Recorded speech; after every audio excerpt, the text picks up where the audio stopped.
हिंद साथ आज की इस वीडियो में एसएससी जीडी एग्जाम को क्रैक करने के लिए कुछ ऐसे चुनिंदा इंपॉर्टेंट क्वेश्चंस की बात करेंगे जो आपको 100% गारंटी के साथ अपने एग्जाम में देखने को मिलेंगे। तो मैं कहूंगा साथियों इन सभी सवालों को आप तैयार कीजिएगा और अपने एग्जाम को बहुत आसानी से क्रैक कीजिएगा। मेरा मानना है कि अगर इस आप पूरी क्लास को देख लेते हैं तो आपका लेवल बहुत ऊपर हो जाएगा, आप अपने एग्जाम को क्रैक करने के लिए साथियों रेडी हो जाएंगे। तो क्लास बहुत छोटी है, बहुत लंबी नहीं है, लेकिन इस छोटी सी क्लास में आपको जो कंटेंट दिया जाएगा ना वो बहुत शानदार कंटेंट है, क्योंकि पूरी टीम के द्वारा ये कंटेंट साथियों तैयार किया जाता है। तो सही वर्तनी वाले शब्द कौन सा, देखिए प्रकृति कैसे लिखा जाता है आपको मालूम होना चाहिए। जैसे ऑप्शन नंबर बी में लिखा हुआ है ऐसे लिखा जाता है, तो जिनका आंसर बी था बिल्कुल सही था। एक होता है देखिए क्रय मूल्य, आपने सुना होगा जिस मूल्य पर हम कोई वस्तु खरीदते हैं उसको क्रय मूल्य कहा जाता है, और वही वस्तु अगर हमें बेचना होती है तो वो उसको विक्रय मूल्य कहते हैं। ठीक है ना, यानी कि आपने कोई वस्तु 25 रुपए में खरीदी तो ये क्रय मूल्य कहलाएगा, लेकिन इसको 30 रुपए में बेच दिया तो ये विक्रय मूल्य कहलाएगा। तो क्रय का विलोम क्या हो जाएगा, विक्रय हो जाएगा। अगला सवाल है कह रहे कि कुंतल शब्द का पर्यायवाची क्या होगा, तो का से कुंतल का से केश दोनों एक दूसरे के पर्यायवाची है। हिम की अगर बात करें, हिम का साथियों क्या होता है, कहते नहीं भाई हिम का पर्यायवाची इसमें से वायु थोड़ी ना, जल भी नहीं, अग्नि भी नहीं साथियों, बर्फ है, बर्फ को कह सकते हैं। आप लोग यहां पर ध्यान रखेंगे। यहाँ पर वायु लिखा हुआ है, वायु के पर्यायवाची देखिए वायु को हवा भी कहा जाता है, वायु को समीर भी कहा जाता है। क्या हवा भी कहा जाता है, वायु को समीर भी कहा जाता है, वायु को पवन भी कहा जाता है। और जल की अगर बात करें तो जल को साथियों पानी भी कहा जाता है, जल को साथियों वारी भी कहा जाता है, और जल को नीर भी कहा जाता है। जब हम बात करते हैं अग्नि की तो अग्नि को आग कहा जाता है, और अग्नि को अनल भी कहते हैं साथियों, और अग्नि को पावक भी कहते हैं। तो इतनी और चीजें आप लोग याद रखेंगे। नेक्स्ट नंबर का सवाल है कह रहे कि सही वर्तनी वाले शब्द का चयन कीजिए। आकर्षक कैसे लिखा जाता है, मैं कहूंगा जैसे ऑप्शन नंबर ए में लिखा हुआ है, ठीक ठीक आकर्षक ऐसे ही लिखा जाता है। चलिए भाई, अब उसके बाद देखिए नेक्स्ट नंबर का सवाल है कह रहे हैं कि बादल फटने से 150 व्यक्तियों की मृत्यु हो गई, तो रेखांकित खंड को प्रतिस्थापित करने के लिए उपयुक्त विकल्प का चयन कीजिए। तो यहां पर अगर साथियों हम लोग बात करें व्यक्तियों का मृत्यु हो गई, ये लिखा हुआ है यहाँ पर, तो ये तो गलत लिखा हुआ है, व्यक्तियों की मृत्यु हो गई है ये होना चाहिए। तो 150 व्यक्तियों की मृत्यु हो गई है ये वाक्य सही है, या 150 व्यक्तियों से मृत्यु हुई तो गलत है, 150 व्यक्तियों को मृत्यु ये भी गलत है, 150 व्यक्तियों के मृत्यु ये भी गलत है। तो मैं कहूंगा शुद्ध वाक्य कौन सा है, ऑप्शन नंबर ए वाला है, तो यही आपका राइट आंसर है। उसके बाद देखिए आटे दाल का भाव मालूम होना, इस मुहावरे का मतलब क्या होता है मुझे बताइए। आटे और दाल का भाव बताना नहीं, महंगाई का बढ़ना या कठिनाई का ज्ञान होना। बिल्कुल साथियों, कहते नहीं कि जो लगभग अभी जो थोड़े से जवान हुए कहते हैं भाई अभी तुम्हें कुछ दिन बाद आटे दाल का भाव मालूम पड़ेगा, यानी कि तुम्हारे ऊपर कठिनाई पड़ेगी ना तो तुमको मालूम पड़ेगा। तो कठिनाई का ज्ञान होना यानी कि आटे दाल का भाव मालूम होना, जिनका भी आंसर सी है मैं कहूंगा बिल्कुल करेक्ट है। उसके बाद देखिए दिए गए वाक्य का वह भाग याद करें जिसमें कोई त्रुटि है, तो लिखा हुआ है साथियों सामान्य जनता को जागृत करने के लिए पुस्तकें प्रकाशित किए जा रहे हैं। तो यहां पर देखिए किए जा रहे हैं, क्या दिक्कत आपको बताने साथियों के, देखिए प्रकाशित किए जा रहे हैं नहीं आना चाहिए, प्रकाशित की जा रही हैं। क्या प्रकाशित की जा रही हैं ये होना चाहिए। तो दिक्कत कहां पर है साथियों, यहां पर है अशुद्धि, तो यही ऑप्शन नंबर डी था, मैं कहूंगा बिल्कुल करेक्ट है। अब उसके बाद देख लीजिए नेक्स्ट नंबर का सवाल है कह रहे कि दिए गए वाक्य का वह भाग याद करें जिसमें कोई त्रुटि है। अतीत की घटनाओं से ही व्यक्ति सीखना सकता है और प्रगति के पथ पर, ठीक है, पथ पर जा सकता है। तो दिक्कत कहां पर है मुझे बताइए। चलिए व्यक्ति, ठीक है, व्यक्ति सीख सकता है ये होना चाहिए, व्यक्ति सीख ना सकता है ये थोड़ी ना होगा। तो दिक्कत कहां पर है, यहां पर है, ये मैंने आपको बता दिया। उसके बाद देखिए हमें पेड़ पौधों की देखभाल करनी चाहिए, यहां में पेड़ पौधों की पिटाई, भाई पिटाई तो बिल्कुल नहीं, उपेक्षा भी नहीं, कटाई भी नहीं, मैं कहूंगा देखभाल यहां पर बिल्कुल सही तरीके से शब्द आ जाएगा। उसके बाद देख लीजिए अगला सवाल है कह रहे कि ऋतु परिवर्तन के कारण मनाए जाने वाले त्योहार हमें प्रकृति से निकट ले आते हैं। ये बात तो बिल्कुल सही है साथियों, ठीक है। अब दिक्कत की अगर बात करें ना तो प्रकृति से निकट ले आते ये नहीं होना चाहिए, प्रकृति के निकट ले आते। तो ये देखिए ये जो कॉन्सेप्ट यहां पर आ रहे हैं ना ये आपको मजबूती देंगे, यानी कि अगर यही और यही कॉन्सेप्ट आएंगे, कोई ऊपर रॉकेट साइंस थोड़ी ना आएगी, जो आप यहां पर पढ़ रहे हो ना यही सारे क्वेश्चंस आएंगे। और मैं जो आपको पढ़ा रहा हूं, मैं साथियों आपको जो बेस है ना आपका बेस वो प्रीवियस ईयर का बेस है, यानी कि जो लेटेस्ट एसएससी जीडी के एग्जाम हुए हैं 2024 में ही हुए, फरवरी महीने में हुए थे, ठीक है। लगभग वहां पर मेरे हिसाब से शायद 40 शिफ्ट हुई थी, तो उन्हीं को 40-45 जितने भी शिफ्ट हुई थी उन्हीं को बेस बनाकर साथियों मैं आपको क्वेश्चंस तैयार करवाता हूं और उन्हीं का बेस बनाकर आपको पढ़ाता हूं कि अगर वैसा ही, क्योंकि उसमें 2024 के फरवरी में जो पेपर हुआ था और 2025 के जनवरी में पेपर होगा, इसमें बहुत अधिक फर्क नहीं होगा, 19-20 का फर्क होगा।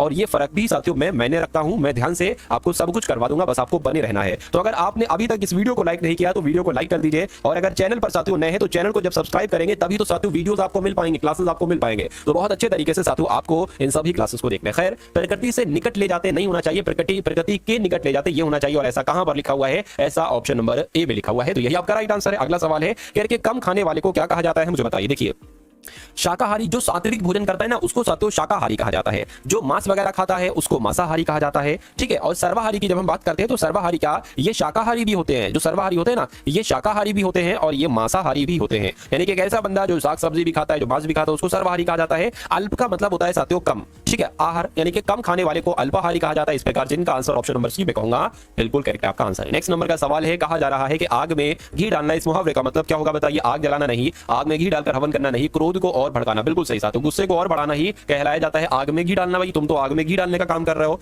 ठीक है, यानी कि तुम तो गुस्से को और बढ़ाने का काम कर रहे हो। मैं उसकी सुंदरता को देखकर मुग्ध हो गया, या उसकी बेबसी को देखिए, बेबसी को देखकर मुग्ध थोड़ी ना हुआ, ना क्रोध को देखकर मुग्ध हुआ जाता है, ना विफलता को देखकर मुग्ध हुआ जाता है। मैं कहूंगा सुंदरता को देखकर मुग्ध हुआ जा सकता है, इसलिए जिनका आंसर ए है बिल्कुल करेक्ट है। अगला सवाल आपके स्क्रीन पर कह रहे हैं सेठ जी मंदिर में गए, उन्होंने यहां आकर गरीबों को कंबल बांटे। अब आपको दिक्कत यहां पर बताना है साथियों, दिक्कत कहां पर है, यहां आकर गरीबों, यहां पर साथियों दिक्कत है, मुझे बताइए। चलिए देखिए, सेठ जी मंदिर में गए, उन्होंने वहां जाकर, यहां आकर थोड़ी ना होगा, उन्होंने वहां जाकर गरीबों को कंबल बांटे, ये होना चाहिए। और ऐसा कहां पर लिखा हुआ है, ऑप्शन नंबर ए में लिखा हुआ है। उसके बाद देखिए अगला सवाल है कह रहे कि गौरव सौरभ की उपेक्षा अधिक मोटा है, या अपेक्षा आएगा, मान्यता आएगा, या साथियों ज्यादा आएगा, क्या यहां पर आएगा मुझे बता दीजिए आप लोग। तो यहां पर अपेक्षा आएगा कि गौरव सौरभ की अपेक्षा अधिक मोटा है, आंसर आपका बी के साथ जाएगा। नेक्स्ट नंबर का सवाल है कह रहे हैं साथियों मन की शक्ति वैसे तो प्रकृति की देन है, फिर भी इसकी आंशिक निर्माण माता पिता पर निर्भर करती है। दिए गए वाक्य का वो भाग बताइए जिसमें कोई त्रुटि है, मुझे बताइए। चलिए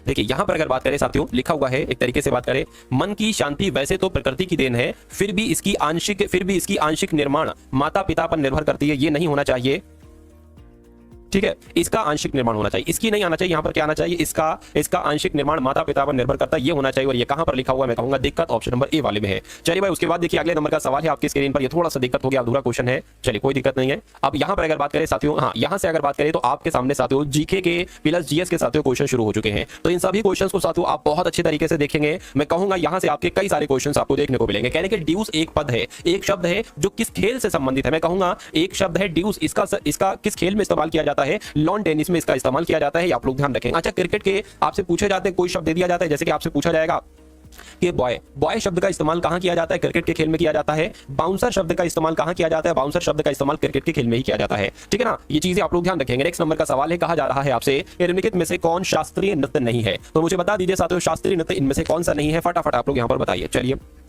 देखिए, कालबेलिया एक शास्त्रीय नृत्य नहीं है, ये एक लोक नृत्य है। क्या है साथियों, ये एक लोक नृत्य है, ये आप लोग ध्यान रखेंगे। और ये कहां का लोक नृत्य है, ये तो राजस्थान का लोक नृत्य है, ये तो राजस्थान का लोक नृत्य है। कथकली एक शास्त्रीय नृत्य है, ओडिशा का शास्त्रीय नृत्य है, और कथक की बात करें तो ये उत्तर प्रदेश का शास्त्रीय नृत्य है, ठीक है ना। लेकिन अगर बात करें कालबेलिया नहीं है तो नहीं है, तो यही आपका राइट आंसर, आंसर ए के साथ जाएगा। चलिए भाई, उसके बाद देखिए अगला सवाल है आपकी स्क्रीन पर, देखिए और बताइए राइट आंसर क्या होगा। निम्नलिखित विकल्पों में से भारत में हिमालय का सबसे ऊंचा पर्वत शिखर कौन सा है। तो अगर भारत की बात करते हैं तो भारत में जो हिमालय का सबसे ऊंचा पर्वत शिखर है वो कंचनजंगा है। क्या है साथियों, कंचनजंगा है, आप सभी लोग याद रखेंगे। दुनिया के हिसाब से ये तीसरा सबसे ऊंचा पर्वत है। इसकी साथियों एक तरीके से 8586 मीटर इसकी ऊंचाई है, और भारत में हिमालय की सबसे ऊंची पर्वत चोटी है, ठीक है ना। चलिए खैर, आज दुनिया का सबसे ऊंचा पर्वत शिखर कौन सा है, तो माउंट एवरेस्ट है, ये भी आप लोग ध्यान रखेंगे। इसकी 8848 मीटर ऊंचाई है, ये भी आपको मालूम होना चाहिए।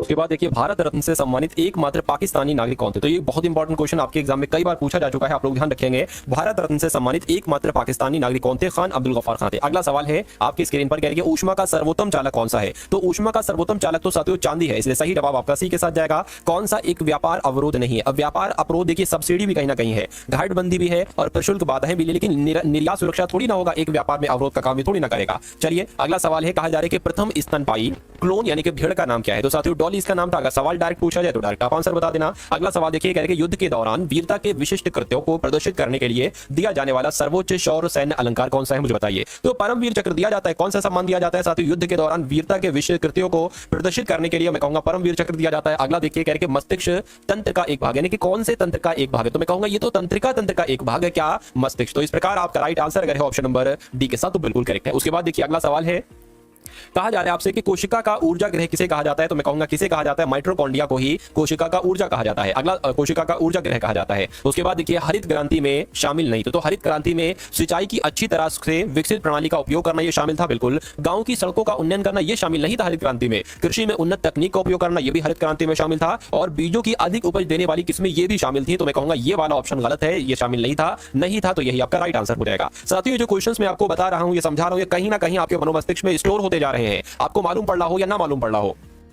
भारतीय जनता पार्टी की उत्पत्ति भारतीय जनसंघ से हुई है, जिसकी स्थापना कब, यानी कि भारतीय जनता पार्टी की स्थापना साथियों कब हुई, ये आपसे यहाँ पर साथियों पूछा जा रहा है। तो क्या हो सकता है, इस सवाल का जवाब बताने की कोशिश करेंगे आप सभी लोग। चलिए भाई अच्छा, क्या पूछा जा रहा है कि सॉरी ये नहीं पूछा जा रहा है कि वैसे तो अगर बात करें भारतीय जनता पार्टी की स्थापना 1951 में की गई थी, लेकिन किसके द्वारा की गई थी, तो मैं कहूंगा श्यामा प्रसाद मुखर्जी के द्वारा की गई थी। ये आप लोग ध्यान रखेंगे। अगला सवाल है कह रहे कि पीएमजीवाई का विस्तारित रूप क्या है, नाम इसका आपसे यहां पर पूछा जा रहा है, तो इसको प्रधानमंत्री ग्रामोदय योजना कहा जाता है। राइट आंसर आपका ऑप्शन नंबर ए के साथ जाएगा। अगला सवाल है कह रहे कि विश्व का सबसे बड़ा लोकतंत्र है कहां का, तो अपने देश भारत का लोकतंत्र विश्व का सबसे बड़ा लोकतंत्र है। कह रहे कि गरबा एक लोक नृत्य है जिसकी उत्पत्ति हुई थी, तो मैं कहूंगा गरबा की उत्पत्ति जो हुई थी वो गुजरात से हुई थी। कहां से हुई थी साथियों, गुजरात से हुई थी। कह रहे कि स्वतंत्रता के बाद भारत के पहले उप प्रधानमंत्री कौन बने, तो स्वतंत्रता के बाद की अगर बात करें भारत के पहले उप प्रधानमंत्री कौन बने, सरदार वल्लभ भाई पटेल बने। ये आपको मालूम होना चाहिए। केरल का फसल कटाई का त्यौहार है, हर एक राज्य का फसल कटाई का त्यौहार अलग होता है। तो केरल की जब हम बात करते हैं तो ओणम है। उसके बाद देखिए उत्तरी भारतीय मैदान की दलदली पेटी को किसके रूप में जाना जाता है, तो किसके रूप में जाना जाता है, मैं कहूंगा तराई क्षेत्र के रूप में जाना जाता है। राइट आंसर आपका ए के साथ जाएगा। मनुष्यों में ऑक्सीजन के परिवहन के लिए जिम्मेदार है, तो क्या जिम्मेदार है, हीमोग्लोबिन जिम्मेदार है। राइट आंसर आपका डी के साथ। भारत में किसकी जनसंख्या वाले राज्यों के अधिक प्रतिनिधि मिलते हैं, क्या भारत में निम्न आय की जनसंख्या वाले अधिक प्रतिनिधि मिलते हैं, या छोटे आकार की जनसंख्या वाले, अधिक आय वाले, या बड़े आकार वाले। तो यहां पर अगर ये सवाल आपके एग्जाम में आता है तो आपको बताना है कि भारत में बड़े आकार की जनसंख्या वाले राज्यों के अधिक प्रतिनिधि मिलते हैं। राइट आंसर आपका ऑप्शन नंबर डी के साथ जाएगा। अगला सवाल देखिए करके हिमालय की उच्च उच्चावच श्रेणियों में विशाल घास के मैदानों को क्या कहा जाता है, भावर, बारूद, बुग्याल, मैं कहूंगा साथियों बुग्याल कहा जाता है। राइट आंसर आपका ऑप्शन नंबर सी के साथ जाएगा। उसके बाद देखिए अब यहां पर अगर बात करें तो आपके सामने साथियों रीजनिंग के क्वेश्चन शुरू हो चुके हैं। कौन से क्वेश्चन शुरू हो चुके हैं, रीजनिंग के क्वेश्चन देखेंगे तो इन सभी रीजनिंग के कॉन्सेप्ट को देखिएगा। मैं कहूंगा कि यही कॉन्सेप्ट आपको आपके एग्जाम में देखने को मिलने वाले हैं, ठीक है ना। चलिए तो पहला सवाल रीजनिंग का है, कह रहे कि ए सी जी से डी एफ डी हुआ है तो सी आई यू से क्या हो सकता है, मुझे यहां पर बताइए। देखिए ये ए से मैं लिख देता हूं, ए 1 पर होता है, सी 3 पर होता है, जी 7 पर होता है, उसी प्रकार डी 4 पर होता है, एफ 6 पर होता है, डी 4 पर होता है। यहां पर 1 से साथियों 4 हुआ है यानी कि 3 की बढ़ोतरी, 3 से 6 हुआ है फिर 3 की बढ़ोतरी। अच्छा यहां पर 7 से 4 हुआ यानी कि 3 घटा है। यहां पर तो बड़ा है, यहां पर बड़ा है, लेकिन यहां पर घटा दिया गया, तो ऐसे ही हम इसमें 3 बढ़ाएंगे तो ये एफ आ जाएगा, इसमें 3 बढ़ाएंगे आई में तो एल आ जाएगा, इसमें 3 घटाएंगे तो कितना आ जाना चाहिए 18 यानी कि आर आ जाना चाहिए, यानी कि एफ एल आर कहां पर लिखा हुआ है, मैं कहूंगा F L R option number B में लिखा हुआ है। तो ये क्या होगा, ये आपका बिल्कुल करेक्ट आंसर हो जाएगा। आगे उसके बाद देखिए साथियों नेक्स्ट नंबर का सवाल है, UNHAPPY को PPYAHNU लिखा जाता है, उसी प्रकार FALLAC को क्या लिखा जाएगा, ये आपसे यहां पर पूछा जा रहा है। देखिए यहां पर अगर साथियों हम बात करें कि यहां पर आखिर कैसे होगा, क्या होगा साथियों, देखिए यहां पर अगर बात करें जो अनहैप्पी लिखा है ना, तो UN लिख लिया, H लिख लिया, A लिख लिया, P लिख लिया और Y लिख लिया। अब इसी के नीचे इन लेटर्स को लिख दीजिए, तो P है तो P लिख लिया, उसके बाद साथियों Y लिख लिया, उसके बाद A लिख लिया, उसके बाद H लिख लिया, फिर N लिख लिया और फिर साथियों U लिख लिया। अब यहां पर आप देखेंगे साथियों कि आखिर लॉजिक क्या लगा है, तो थोड़ा सा ध्यान से देखिए। जैसे कि ये U यहां पर है ना, तो ये U यहां पर लिख दिया, सबसे अंत में शुरू वाला सबसे अंत में, ये N यहां पर लिख दिया, ये H यहां पर लिख दिया, ये A यहां पर लिख दिया। अब क्या किया गया, ये P की बात करें तो ये P यहां पर और ये P साथियों यहां पर और ये Y यहां पर, तो यही चीज आपको यहां पर साथियों करना है। देखिए 1 2 3 4 5 6 7 लेटर है। सबसे पहले क्या किया गया था कि ये जो है ना सबसे अंत में आएगा, यानी कि F यहां पर आ जाएगा, A यहां पर आ जाएगा, L यहां पर आ जाएगा और ये वाला L यहां पर आ जाएगा। उसके बाद ये वाले लेटर यहां पर आए थे, यानी कि A साथियों यहां पर आएगा, C यहां पर आएगा और Y यहां पर आएगा। तो अब आपको देखना ऐसा कौन से ऑप्शन में लिखा हुआ है, ACYLLAF, मैं कहूंगा ऐसा ऑप्शन नंबर A में लिखा हुआ है, A में नहीं साथियों B में लिखा हुआ है। तो जिनका भी आंसर जो लोग यहां पर ऑप्शन नंबर B के साथ है बिल्कुल करेक्ट है। नेक्स्ट नंबर का सवाल है, अब यहां पर देखिए साथियों बहुत इंपॉर्टेंट क्वेश्चन है और इस कॉन्सेप्ट पर आपसे सवाल पूछा जाएगा, तो इस कॉन्सेप्ट को तैयार कर लीजिए साथियों अपने एग्जाम से पहले। क्या कहा जा रहा है, कह रहे कि सभी पुतली कौवे हैं, तो सभी पुतली कौवे हैं कैसे बनाया जाएगा ये मैं आपको साथियों समझा देता हूं। देखिए मान लीजिए ये क्या होगा, ये हो गई साथियों पुतली, तो जितनी भी साथियों पुतलियां हैं ना, ये सभी के सभी पुतलियां क्या हैं, कौवे हैं। और ये क्या होगा, ये साथियों कौवे हो गए, तो सभी पुतलियां कौवे हैं, ऐसे बन गया। कह रहे कि सभी बिल्लियां कौवे हैं, मान लीजिए साथियों बिल्लियां आपकी ये हो गई और कहा जा रहा है कि सभी बिल्लियां कौवे हैं, तो सभी बिल्लियां यहां पर कौवे हो गई। अब निष्कर्ष को पढ़िए और मुझे बताइए कौन सा निष्कर्ष सही है, कौन सा निष्कर्ष गलत है। कह रहे कि कुछ बिल्लियां पुतली हैं, कुछ देखिए कुछ बिल्लियां पुतली हैं, तो मैं कहूंगा कुछ बिल्लियां पुतली हैं नहीं है, बिल्लियां यहां पर हैं, पुतलियां यहां पर हैं। उसके बाद कह रहे कि कोई बिल्ली पुतली नहीं है, कोई बिल्ली पुतली। अच्छा यहां पर दोनों चीजें क्या कही गई, अपोजिट, कुछ बिल्लियां पुतली हैं, कोई बिल्ली पुतली नहीं है, तो दोनों में से एक बात सही होगी। तो जब कंडीशन ऐसी फंस जाए कि साथियों कुछ ये हैं, कुछ ये हैं और कुछ ये नहीं, ऐसे करके मतलब आ जाए कुछ बिल्लियां पुतली हैं, कोई बिल्ली पुतली नहीं है, तो दोनों में से एक बात ही तो सही होगी। या हो सकता हो कुछ बिल्लियां पुतली हो, या ये होगा कि कोई बिल्ली पुतली नहीं होगी। तो मैं कहूंगा ऐसी कंडीशन पे हमें क्या लगाना चाहिए, या तो निष्कर्ष 1 या निष्कर्ष 2 अनुसरण करता है। इसलिए आपका right answer option number D के साथ जाएगा। उसके बाद देख लीजिए नेक्स्ट नंबर का सवाल है, कह रहे कि इन चारों विकल्पों में से, चारों ऑप्शन में से सबसे विषम कौन सा है, सबसे अलग कौन सा है, आपसे पूछा जा रहा है। देखिए ये आता है साथियों L 12 पर आता है, H 8 पर आता है, E 5 पर आता है। यहां पर अगर बात करें J 10 पर आता है, P 16 पर आता है और C 3 पर आता है, B 2 पर आता है, F 6 पर आता है, Q 17 पर आता है और D 4 पर आता है, E 5 पर आता है, P 16 पर आता है। क्या इनको टोटल करें, एक बार टोटल करके देख लीजिए साथियों कि इनके टोटल में क्या आएगा। देखिए 16 4 20 और 5 25 हो जाएंगे, ठीक है ना। 17 और 6 23 और 2 25 हो जाएंगे बिल्कुल। अब यहां पर अगर बात करें साथियों 16 19 हो जाएंगे, ये साथियों 25 नहीं हो रहे हैं। इसकी बात करें 20 25 बिल्कुल, ये भी 25 हो जाएंगे, यानी कि यहां 25 यहां 25 यहां 25। तो मैं कह सकता हूं कि कौन सा विकल्प सबसे अलग है, सबसे विषम है, सबसे भिन्न है, तो ऑप्शन नंबर बी वाला विकल्प सबसे अलग है, सबसे भिन्न है। चलिए उसके बाद देखिए साथियों नेक्स्ट नंबर का सवाल है आपकी स्क्रीन पर। इस सवाल को देखिए करके 22 से जैसे कि 625 बनाया गया है, उसी प्रकार 13 को क्या बनाया जा सकता है 144, 221, 256 या साथियों 169। देखिए यहां पर मैं कहूंगा कि जो 625 होता है ना, ये 25 का स्क्वायर होता है। तो बस साथियों 22 में अगर आप 3 मिला देते हैं तो 25 बन जाता है, उसका स्क्वायर कर देना है। कि यहां पर भी अगर हम 3 मिला दें साथियों तो 16 बन जाएगा। 16 का स्क्वायर 256 होता है। क्या कहीं 256 ऑप्शन में है? तो मैं कहूंगा बिल्कुल 256 ऑप्शन नंबर सी वाले में है। तो इस प्रकार आपका आंसर ऑप्शन नंबर सी के साथ जाएगा। चलिए उसके बाद देखिए कहा जा रहा है यहां पर कि स्पीड को यानी कि SPADE को 45 लिखा जाता है, तो ABODE को क्या लिखा जाएगा मुझे बताइए। तो अगर साथियों इनको हम काउंट करें, जैसे कि यहाँ पर S हो गया, P हो गया, A हो गया, D हो गया, E हो गया, इनको अगर हम काउंट करें, S आता है 19 पर, P आता है 16 पर, A 1 पर, D आता है 4 पर, E आता है 5 पर, तो यहाँ पर ये 10 हो जाएंगे, बिल्कुल 10 हो जाएंगे। ठीक है, ये आपके कितने हो जाएंगे साथियों 26 हो जाएंगे। 26 और 19 कितने हो जाएंगे? मैं कहूंगा साथियों ये तो 45 हो जाएंगे, और ये 45 ही तो लिखा हुआ है। यानी कि इन सब का टोटल कर दो भाई, 1 + 2 + 15 + 4 + 5, तो कितने हो जाएंगे जरा देखिए साथियों। ये 15 और ये कितने हो गए साथियों 24 हो गए, 24 25 26 और 27 हो गए। तो 27 के ऑप्शन में है, मैं कहूंगा बिल्कुल ऑप्शन में, ऑप्शन नंबर डी वाले में है। अब अगला सवाल देखिए आपकी स्क्रीन पर है। आपसे पूछा जा रहा है कि 8 मित्र हैं। सबसे पहले कह रहे हैं कि 8 मित्र हैं ABCDEFGH, एक गोलाकार मेज के चारों ओर भोजन के दोपहर के भोजन के लिए एक दूसरे के सम्मुख बैठे हैं। तो साथियों हम बना लेते हैं एक गोला, 1 2 3 4 कितने लोग हैं? 6 लोग हैं। अच्छा 8 लोग हैं तो एक इधर भी कर लो। ठीक है, ये आपके 8 लोग बैठ गए। अब क्या क्या कहा जा रहा है उसको आप फॉलो करते जाइएगा। कह रहे हैं कि AF के व्यवसायी प्रतिमुख है। प्रतिमुख का मतलब एक तरीके से हो जाएगा, अगर साथियों हम A को यहां पर बैठा लें, ठीक है, A को यहां पर बैठा लें तो F को साथियों यहां पर बैठाना पड़ेगा। इसका मतलब ये होता है। कह रहे हैं कि और B के दाएं तीसरे स्थान पर है। कौन? किसकी बात चल रही है साथियों? A की बात चल रही है। यानी कि A जो है ना ये F के तो प्रतिमुख है, और A जो है ना B के दाएं से तीसरे पर है। तो B की अगर बात करें, B को हम यहीं पर बैठा लेंगे, तभी तो B के दाएं तीसरे से A हो पाएगा।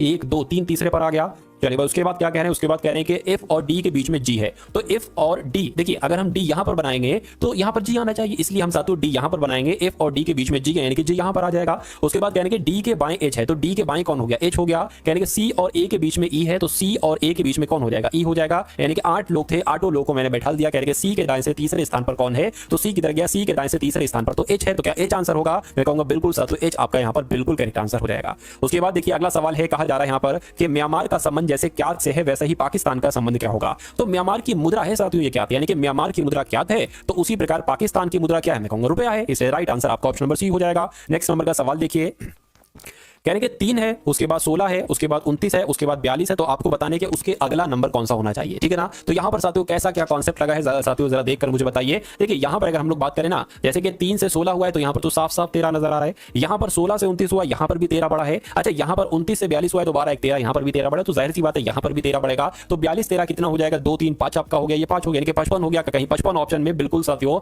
ऑप्शन नंबर बी वाले में यहां पर 55 है। नेक्स्ट नंबर का सवाल है। कहा जा रहा है कि कौन सबसे अलग है, कौन सबसे विषम है? उल्लू, कौवा, शुतुरमुर्ग या चील। देखिए उल्लू उड़ता है, कौवा उड़ता है, चील उड़ता है, लेकिन शुतुरमुर्ग इतना भारी होता है कि वो उड़ ही नहीं सकता। तो कुल मिला के सबसे अलग सबसे विषम कौन सा होगा? ऑप्शन नंबर सी वाला होगा। अगला सवाल है। कह रहे कि उस सही विकल्प का चयन करें जो रिक्त स्थान को भरेगा और श्रृंखला को पूरा करेगा। यानी कि सबसे पहले साथियों NIX है, उसके बाद LKV है, उसके बाद JMT है, उसके बाद HOR है। तो आपको बताने कि यहां पर कौन से 3 लेटर आ सकते हैं। देखिए ये N ये होता है साथियों, मैं यहां पर लिख ही देता हूं। देखिए ये N 14 पर, ये I 9 पर, ये X हो गया आपका साथियों 24 पर। ठीक है, ये आपका 12 पर, ये 11 पर, ये 22 पर आ जाएगा। ये J 10 पर आता है, M 13 पर आता है, T 20 पर आता है। H की बात करें तो 8 पर, ये 15 पर, ये 18 पर हो जाएगा। अब देखिए 14 से 12 हुआ है, ठीक है, 12 से 10 हुआ, 2 2 घट रहा है। देखिए 2 फिर 2 घटा तो फिर 2 घटेगा, यानी कि यहां पर 6 आ जाएगा, और 6 पर होता है F। अब देखिए F हर जगह पर है। 9 से हुआ 11, यानी कि 2 घटा। अच्छा यहां पर क्या 2 बढ़ा था? सॉरी 2 घटा था, 2 घटा। तो यहां पर देखते हैं 9 से 11 हुआ है, 2 बड़ा है, फिर 13 हुआ है, 2 बड़ा है, 2 बड़ा है, तो यहां पर 17 आ जाएगा, यानी कि 17 का मतलब है साथियों Q, यानी कि FQ। उसके बाद देखिए 24 से 22 हुआ है, 2 घटा, फिर 2 घटा, फिर 2 घटा, तो मैं कहूंगा 18 में 2 घटाएंगे 16 आ जाएगा, यानी कि P आ जाएगा। तो FQP कहां पर लिखा हुआ है?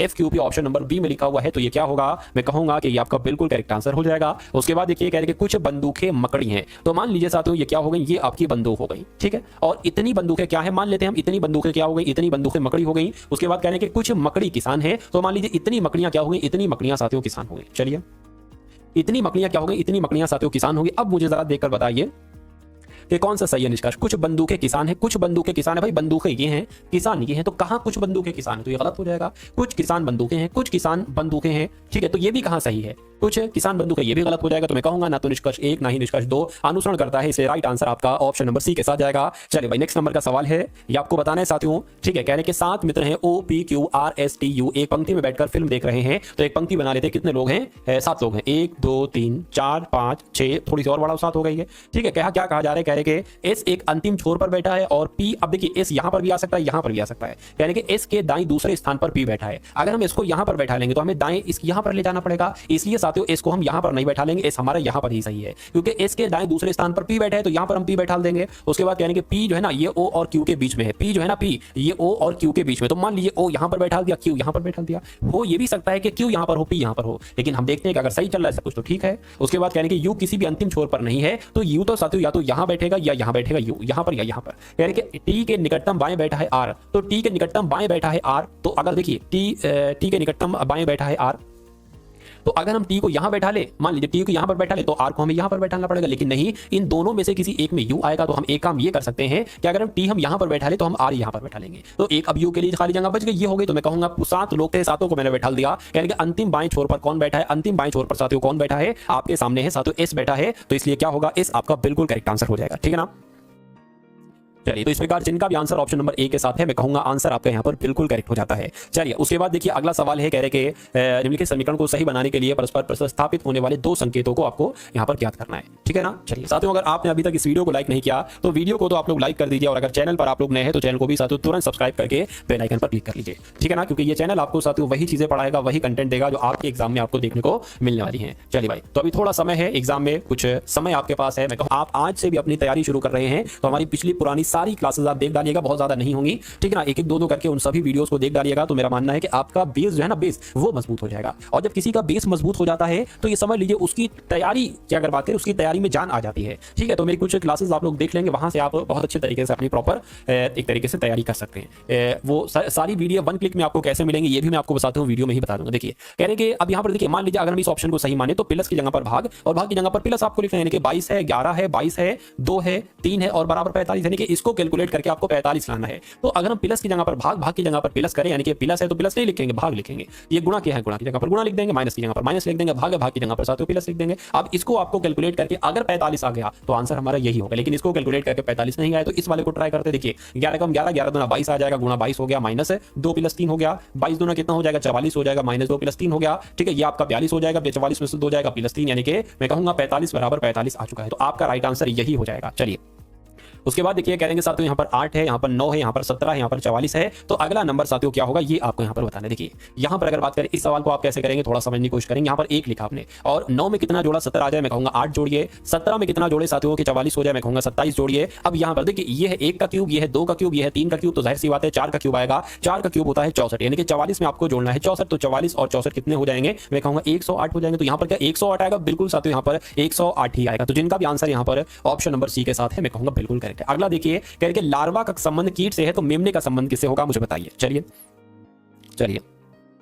देखिए लार्वा एक तरीके से कहीं ना कहीं साथियों कीट का ही एक अंश होता है, ठीक है। यानी कि जब कीट पूरा प्रॉपर नहीं हो पाता ना, विकसित नहीं हो पाता, तो वो लार्वा होता है, ठीक है। उसी प्रकार मेमना किसका एक तरीके से देखिए सिंह थोड़ी ना, बच्चा थोड़ी ना, मैं कहूंगा साथियों ये जो होता है ना भेड़िया, आपका भेड़िया का जो बच्चा होता है उसको कहीं ना कहीं जो भेड़िया का छोटा रूप होता है या भेड़िया का बच्चा होता है उसको साथियों कहा जाता है मेमना। उसी प्रकार कीट का जो छोटा रूप होता है कहीं ना कहीं बच्चा ही इसको कह लो तो लार्वा हो जाएगा। तो इस प्रकार आपका right answer option number A के साथ है, मैं कहूंगा आंसर आपका बिल्कुल करेक्ट। अगला सवाल देखिए आपकी स्क्रीन पर, कह के इसमें से सबसे अलग सबसे विषम आपको बताना है साथियों कौन सा। देखिए 415, 718, 314, 545, इसमें से आंसर आपको बता देना है। चलिए देखिए अगर यहां पर अगर हम लोग बात करें ना, ये 4 और 1 को इनको अगर आपस में हम जोड़ देते कैसे 4 + 1 करके, तो हमें 5 मिल जाता है। उसी प्रकार इन दोनों को आपस में जोड़ देते प्लस लगा के, तो हमें ये नंबर मिल जाता है। उसी प्रकार 3 और 1 को आपस में जोड़ देते तो ये नंबर मिल जाता है, लेकिन इसको जोड़ने पर हमें 9 मिलना चाहिए, लेकिन यहां पर 9 नहीं है। तो मैं कहूंगा सबसे विषम सबसे अलग कौन सा ऑप्शन है, तो ऑप्शन नंबर ए वाला है। तो क्या आपका राइट आंसर ए होगा? बिल्कुल साथियों आपका राइट आंसर यहां पर ए है।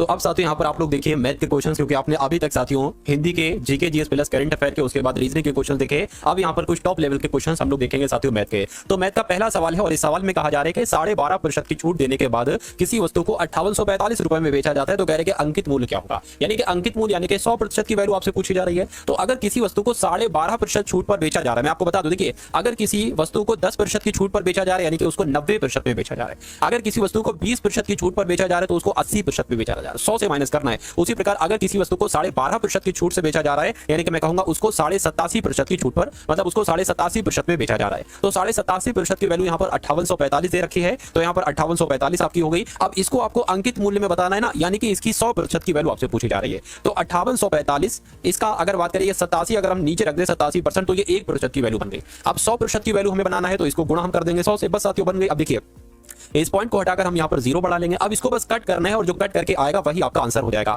इसको अगर 5 से कट करें ना, तो 5 एकम 5, 5 सत्ते 35, 5 पंजे 25 हो जाएगा। इसको अगर 5 से कट करें, 5 एकम 5, 5 एकम 5 और 3 चला गया 34 हो गया, 5 छंग 30, 5 नीम 45, 0 आ गया। और अगर कट करें साथियों तो 5 तियां 15 हो गया और 5 पंजे 25 हो जाएगा। इसको अगर कट करें तो 5 एकम 5, 5 एकम इसको एक सेकंड, इसको ये आया ना 5 दूना 10 आपका आ जाएगा और 5 तियां 15 आ जाएगा। ठीक है, 5 तियां 15 आ जाएगा, 5 अठे 40 आ जाएगा। और अब इसको किससे कट करें, देखिए यहाँ पर 100 भी तो है, तो अगर 100 से देखा जाए साथियों, या इसको 7 से कट करें साथियों, 7 से क्या ये कट हो सकता है, देखिए जरा। हाँ हो जाएगा, 7 पंजे 35 हो गया, 7 21 हो गया, 2 जाएगा, फिर से 7 21 हो गया। ठीक है, 2 जाएगा, ये 28 हो जाएगा। ठीक है, 7 चौक आपका कितना हो जाएगा, 28 हो जाएगा। इसको अगर कट करें तो यहाँ पर 20 आ जाएगा, यानी कि 334 की आपको गुणा 20 से कराना है, वही आपका आंसर हो जाएगा। 334 की गुणा आपको 20 से कराना है, 20 से करा लीजिए तो साथियों 8 आ गया, 6 आ गया, 6 आ गया, यानी कि 0 का 0 आ गया। तो मैं कहूंगा 6680 रुपए उसका अंकित मूल्य हो जाएगा। और ये कौन से ऑप्शन में है, मैं कहूंगा ऑप्शन नंबर डी वाले में है। उसके बाद देख लीजिए नेक्स्ट नंबर का साथियों सवाल है आपकी स्क्रीन पर। इस सवाल को देखिए और मुझे बताइए कि आपका राइट आंसर यहाँ पर किस ऑप्शन के साथ जाएगा। देखिए यानी कि किसी त्रिभुज की भुजाओं का अनुपात 5:4:3 है। यदि त्रिभुज की परिधि 80 सेंटीमीटर है, तब सबसे बड़ी भुजा की लंबाई कितनी होगी। देखिए कोई त्रिभुज है, मान लीजिए साथियों ये त्रिभुज है, ठीक है, और एक अगर मान लीजिए 5 लंबाई है, ये इसकी 4 है, उसकी 3 है, तो त्रिभुज की परिधि, परिधि का मतलब पता क्या होता है, उसकी तीनों भुजाओं का योग, वही तो परिधि होती है। तो अगर हम इसको जोड़े, या 5x, ये 4x, ये 3x साथियों, ठीक है, 5x + 4x + 3x अगर हम जोड़े तो यही तो परिधि हो जाएगी, यानी कि ये 84 है, तो ये कितना बनेगा साथियों 9 और 3 12 हो जाएगा, यानी कि 12x बराबर कितना आ गया, 84 आ गया। तो x की अगर बात करें 12 × 5 = 60, 12 × 72, 12 × 7 = 84, यानी कि x की वैल्यू 7 आ गई। तो अब अगर आपसे पूछे ये कितनी है, तो 5 की गुणा 7 से करा दो, 7 पंजे 35। इसकी अगर आपसे पूछे तो 7 से गुणा करा दो, 7 चौक 28, और इसकी अगर पूछे तो 7 से गुणा करा दो 21। तो सभी की आपको भुजाएं मालूम पड़ गई। तो कहेंगे सबसे बड़ी भुजा की लंबाई यहाँ पर क्या होगी, तो सबसे बड़ी ये होगी, 21 होगी, 28 होगी या 35 होगी, तो मैं कहूंगा 35 होगी। 35 आपका बिल्कुल करेक्ट आंसर हो जाएगा भाई, बहुत बढ़िया, वेरी गुड क्लास। अगला सवाल देखिए, चक्रवृद्धि ब्याज की दर पर 7 वर्षों में कोई राशि स्वयं की 8 गुनी हो जाती है। ये क्वेश्चन की अगर बात करें ना, तो किताबों में साथ तो इसका बहुत लंबा चौड़ा अजीब और गरीब सॉल्यूशन दे रखा है, लेकिन मैं आपको एक बहुत ट्रिक से समझाने वाला हूं इस सवाल को, ठीक है। उसके बाद कहने के कितने वर्षों में ये स्वयं की 4096 गुनी हो जाएगी। कभी भी आपको अगर ऐसा दे रखा हो कि चक्रवृद्धि ब्याज लिखा हो और कहा जाए चक्रवृद्धि ब्याज की दर पर इतने वर्षों में कोई राशि इतने गुना हो जाती है, तो कितने वर्षों में वो इतने स्वयं की इतने गुना हो जाएगी। मैं कहूंगा साथियों देखिए, अभी वो राशि मान लीजिए 1 है, ठीक है, और 7 वर्षों में वो राशि क्या, 7 वर्षों में वो राशि कितनी हो जाती है, अपने की 8 गुनी हो जाती है। तो कह रहे कि कितने वर्षों में वो राशि स्वयं की 4096 गुनी हो जाएगी। मैं कहूंगा अगले 7 वर्षों में इसकी 8 गुना, अरे भाई इसकी 8 गुना 7 वर्षों में, तो इसकी 8 गुना यानी कि 64 हो जाएगी। अगले 7 वर्षों में मैं कहूंगा 14 सालों में वो अपने की 64 गुना हो जाएगी।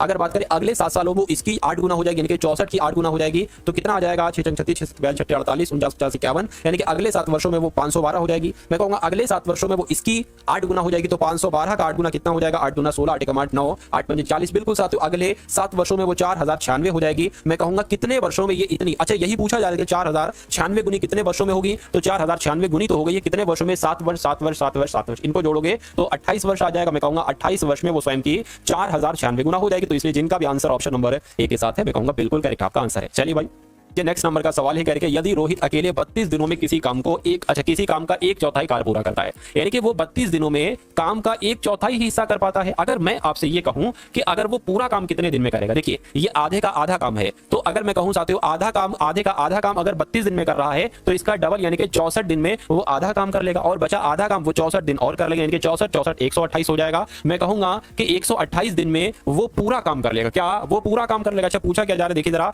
तो रोहित अकेले पूरे कार्य को कितने दिनों में करेगा, मैं आपको बता चुका हूं 128 दिनों में करेगा पूरे कार्य को, इसलिए राइट आंसर जिनका ऑप्शन नंबर बी है बिल्कुल करेक्ट है। अगला सवाल आपकी स्क्रीन पर है, देखिए और मुझे बताइए कि आपका राइट आंसर यहां पर किस ऑप्शन के साथ जाएगा। कह रहे 12,500 रुपए, क्या 12,500 रुपए की राशि पर टी वर्षों में साधारण ब्याज के रूप में 5625 रुपए का ब्याज अर्जित होता है। यदि 7.5% दर हो तो टी का मान क्या है? टी का मतलब है साथियों वर्ष, ठीक है। अब वर्ष की जब हम बात करते हैं, टी की बात करते हैं, तो एक सूत्र होता है साधारण ब्याज गुणा 100 बटे पी और गुणा टी। अब अगर बात करते हैं साथियों साधारण ब्याज दे रखा है 5625 है, 5625 हो गया, गुणा आपका यहाँ पर 100 लग जाएगा, बटे पी कितना है 12,500 है, तो 12,500 यहाँ पर आ गया, गुणा अगर टी की बात, सॉरी आर की बात करें, सॉरी यहाँ पर टी क्यों लिख दिया मैंने, आर आएगा यहाँ पर, तो भाई क्योंकि 3 चीजें होती है पी आर टी, तो पी हो गया, टी हो गया, आर यहाँ पर आ जाएगा, आर यहाँ पर कितना है 7.5%, 7.5% आ गया। अब एक काम करिए इस पॉइंट को हटाइए, 0 आप बढ़ा लीजिए, ये 2 जीरो हैं, ये 2 जीरो कैंसिल हो जाएंगे, ठीक है ना। 5 दूना 10 हो जाएगा, 5 एकम 5, 5 पंजे 25 हो जाएगा, बिल्कुल क्लियर है। अब क्या क्या आपके सामने है, 5600 25 है गुणा 2 है, आपके सामने 15 है गुणा 125 है। इसको अगर 5 से कट करें तो साथियों 5 दूना 10 हो जाएगा, 5 पंजे 25 हो जाएगा, 5 एकम 5, 5 एकम 5, 5 दूना 10, 5 पंजे 25 हो जाएगा। फिर से कट करें, 5 पंजे 25 हो गया, 5 दूना 10, 5 दूना 10, 5 पंजे 25 हो गया। इसको अगर कट करें साथियों कितना आ जाएगा,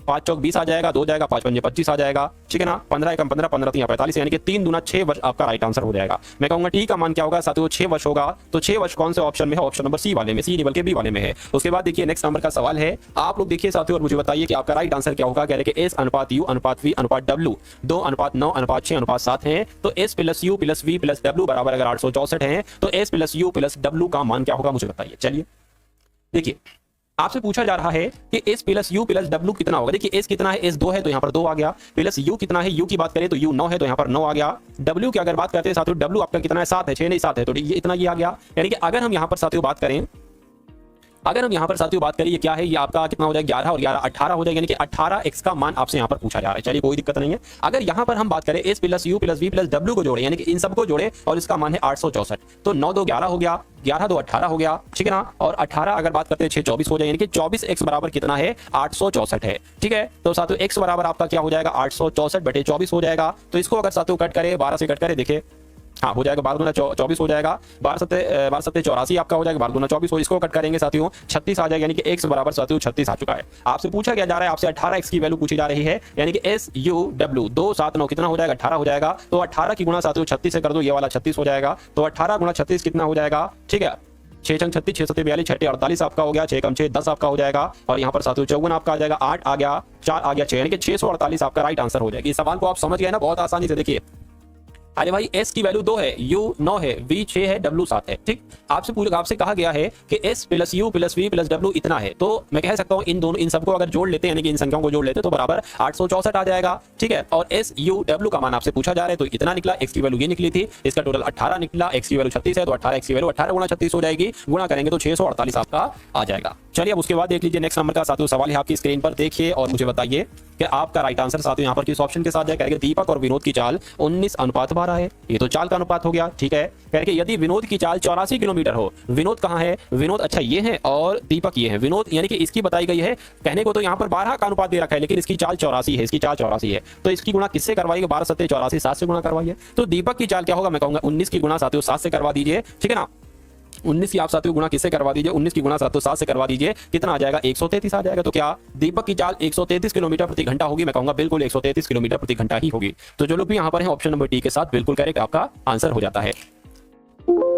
प्रतिदिन 8 घंटे कार्य करने वाले 16 श्रमिक 32 दिनों में एक इमारत को ध्वस्त कर सकते हैं। प्रतिदिन 12 घंटे कार्य करने वाले 24 श्रमिक कितने दिनों में इसी इमारत को ध्वस्त कर सकते हैं। देखिए 8 घंटे कार्य करने वाले 16 श्रमिक 32 दिनों में, ठीक है ना, एक इमारत को ध्वस्त कर सकते हैं। प्रतिदिन 12 घंटे कार्य करने वाले 24 श्रमिक से कितने दिन में, मैं कहूंगा इतने दिन में इस इमारत को ध्वस्त कर सकते हैं। तो साथियों इसको आपको कैलकुलेट कराना, ये अगर बात करते हैं ना साथियों, ये आपका जो 8 गुणा 16 गुणा 32 है ना, इसके नीचे ये आ जाएगा 12 गुणा 24 आ जाएगा। इसको अगर कट करें 8 का 8 8 3 24 हो जाएगा, ठीक है ना। और इसको अगर साथियों कट करें, किससे कट करें, एक काम करते हैं साथियों 2 से कट करेंगे तो ये 6 हो जाएगा, ये साथियों 16 हो जाएगा, ठीक है। इससे अगर कट करते हैं तो ये 3 हो जाएगा और ये 8 हो जाएगा, यानी कि इधर आ गया 8 गुणा 16 और नीचे आ गया 3 गुणा 3, ठीक है। अब इसको साथियों अगर बात करते हैं ये कैसे बन जाएगा, देखिए यहां पर अगर बात करते हैं 16 8 144 आपका हो जाएगा, 16 8 100 आपका 100 16 8 128 आपका हो जाएगा और 3 3 9 हो जाएगा, यानी कि डी बराबर कितने दिन निकलते हैं, 128/9 निकलते हैं। तो 128/9 कहां पर लिखा हुआ, ऑप्शन नंबर सी में लिखा हुआ। उसके बाद देखिए नेक्स्ट नंबर का सवाल है साथियों आपकी स्क्रीन पर, कहा जा रहा है आपसे, कह रहे कि यदि धीरज 25 सेकंड में 100 मीटर चौड़ी सड़क, यानी कि दूरी कितनी है, 100 मीटर चौड़ी सड़क है, 100 मीटर की दूरी है, तो धीरज की गति यानी कि चाल क्या होगा। चाल बराबर आपको पता है साथियों दूरी बटे समय होता है। तो दूरी बटे दूरी भी पता है, समय दूरी है साथियों 100 मीटर और समय है 25 सेकंड, ठीक है। और मीटर प्रति सेकंड मामला हिसाब किताब सही है, 25 से 25 25 100, यानी कि मैं कहूंगा साथियों 4 मीटर प्रति सेकंड क्या होगा, ये आपकी चाल हो जाएगा और यही आपका बिल्कुल करेक्ट आंसर हो जाएगा। नेक्स्ट नंबर का सवाल है, देखिए इस सवाल को साथियों और मुझे बताइए राइट आंसर आपका यहां पर किस ऑप्शन के साथ जा सकता है। चलिए कह कि यदि 80 वस्तुओं का क्रय मूल्य 50 वस्तुओं के विक्रय मूल्य के समान हो तो लाभ बताइए प्रतिशत में। देखिए 80 वस्तुओं का क्या है, क्रय मूल्य। क्रय मूल्य मतलब होता है साथियों, हम मान लीजिए क्रय मूल्य ऐसे शॉर्ट में लिख देते हैं, क्रय मूल्य 80 वस्तुओं का क्रय मूल्य बराबर 50 वस्तुओं के विक्रय मूल्य, यानी कि विक्रय मूल्य शॉर्ट में लिख दिया। तो मैं कह सकता हूं क्रय मूल्य अगर हम ऐसे लिख ले और बटे विक्रय मूल्य इसके नीचे आ जाए, विक्रय मूल्य इसके, एक सेकंड, विक्रय मूल्य की अगर बात करें, विक्रय मूल्य इसके नीचे आ जाए बराबर, ये 50 का 50 यहाँ रहेगा और ये 80 नीचे आ जाएगा। मैं कहूंगा 0 से 0 कैंसिल हो जाएगा, यानी कि अगर क्रय मूल्य यानी कि खरीदा है आपने 5 रुपए में और विक्रय मूल्य बेच दिया 8 रुपए में, तो 3 रुपए का प्रॉफिट हुआ। इसको प्रतिशत में बदलने के लिए 100 से गुणा करेंगे और मैं कहूंगा नीचे हमेशा क्रय मूल्य आता है, इसलिए 5 आ जाएगा। 5 से कम 5, 5 दूना 10 हो गया, ठीक है ना। ये क्या हो जाएगा 60 आ जाएगा, यानी कि 60% आपका बिल्कुल करेक्ट आंसर हो जाएगा।